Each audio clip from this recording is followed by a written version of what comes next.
Totoo ba yung narinig ko? Pinahiram mo si Lara ng pera para ipagamot yung Adela na yun? Oo. Eh bakit mo ginawa yun? Ano ba namang klase pag-iisip yan? Posibleng gumanda ang buhay nila. Meaning to say, dito ulit titira yung mga patay gutom na yon? Alam kong magiging impyerno ang buhay. In fairness, Nay, papa siya ka-contribute sa mga soap opera. Naman, sisiguraduhin kong magiging impyerno ang bahay natin para sa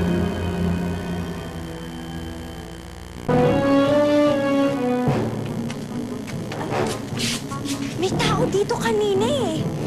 Ha? Guni-guni mo lang yun. Ano mo pinagdadraman yung mag-iina dyan, ha? As usual, feeling nila inaapi na naman sila. Tignan mo nga. Ikaw tapusin mo muna yung mga ginagawa mo doon. May trabaho ka pa.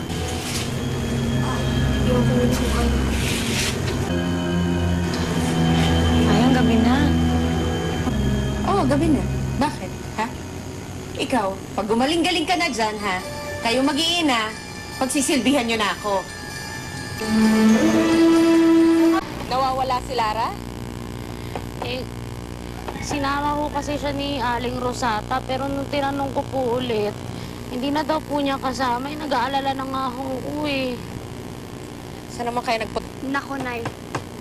Hindi. Yung si Lara, kung kalandian niya, malamang nakipagtanan kay Almiro. Ano pa nga ba?